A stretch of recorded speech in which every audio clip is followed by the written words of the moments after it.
enough of me. Let's get to the agenda. The first speaker this morning is a great friend of Concordia who, funny enough, was already coming to speak because I asked him a few months ago if he was willing to take the time to come to Concordia and talk about his experiences with Concordia as we celebrate our 15th year. He quickly agreed. And one of the reasons I wanted to ask this gentleman to do this, apart from being a great, great, great friend of mine, is that he has been to every single Concordia annual summit since we started. But it just so happens that on Thursday, he was also confirmed as the new chairman of the Export-Import Bank of the United States government. And so I'm so excited that John is here for his first public remarks outside of the bank. He met his team, I think, on Friday and spoke to them. But I will say this. When you hear from John, you are going to hear from someone who is built for this moment, built for this role, someone who I could not imagine a better person to take on this role at this exact time with so much uncertainty and so many things happening around the world. I will say to everyone here, we are in great hands with John Jovanovic. So with that, I'd like to introduce the new chairman of the Export-Import Bank of the United States government, John Jovanovic.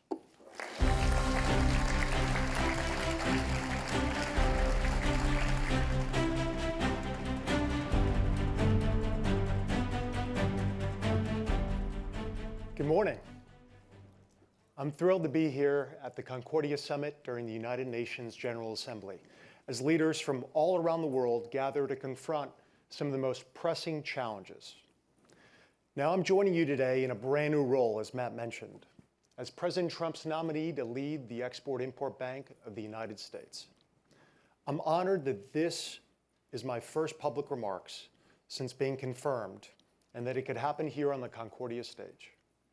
Now, as Matt mentioned, I've been fortunate enough to have attended every single Concordia Summit since the first one. Now, the first one, I must admit, was a little smaller, but it was brimming with the same energy and optimism. Nick and Matt, you set out to build the world's premier forum for partnership, dialogue, and problem solving. This year's summit is proof that you've achieved that and so much more. So congratulations to them first.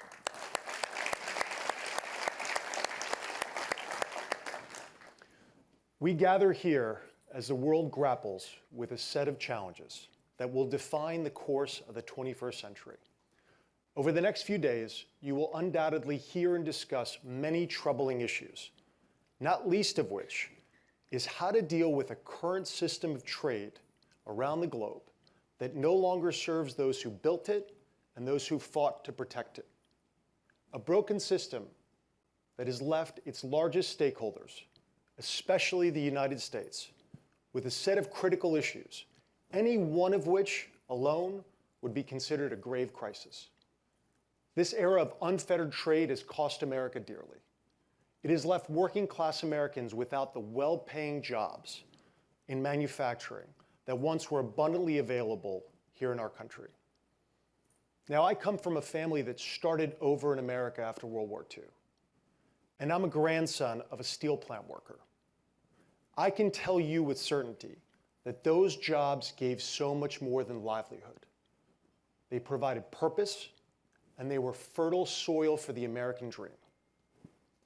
The broken system of trade has hollowed out America's industrial capacity and shifted the world's most vital supply chains into the hands of those who do not wish to see markets which are free or fair. All of this leaving us with a less stable and a less secure world. Now, these challenges are immense and daunting. But if you only remember one thing from my remarks this morning, please remember this. There are more reasons to be optimistic about America and the future of the world than ever before. President Trump has consistently said time and again that his historic mandate from the American people is clear. A stronger America engaged in the world, promoting peace, security, and prosperity. President Trump's commitment to revitalizing America should be and will be a source of great optimism for our allies and partners. We cannot be a strong ally if we are not strong ourselves. If we are not prosperous, once again at the helm of abundant industrial capacity, with stable critical supply chains free from malign influence, price manipulation, and bad behavior. In order to truly be a good ally, Americas must once again have a clear perspective on our own national interest and a vision for the 21st century. Thanks to President Trump's tireless efforts to bring peace to the world and fortify our alliances, based on true and fair partnership, he will usher in a new golden age for America and the world. Now, we at the Export-Import Bank of the United States have a role to play. We're a frontline economic tool for the president's agenda. In his inaugural address in January, President Trump called on his administration to work to meet every crisis with dignity and power and strength, and to move with purpose and speed to bring back hope and prosperity, safety and peace. XM will no longer be focused on distractions, namely anything that does not help create jobs here in America and ensure American companies are treated fairly in every market in which they operate. We will not be business as usual. We will be ambitious and move quickly to deliver on President Trump's promises to the American people and his vision for a more prosperous world. At XM, our focus will be crystal clear. Put American jobs first. The same American workers who forged the tools and equipment that won 2 world wars and built the modern world. Usher in an era of energy dominance, where US molecules and technologies can reach every corner of the globe, continuing to lift people out of poverty. Now, there's never been an era of global prosperity without energy abundance. Fortify our global vital supply chains so Americans and our allies know they can depend on them for what they need when we all need it most.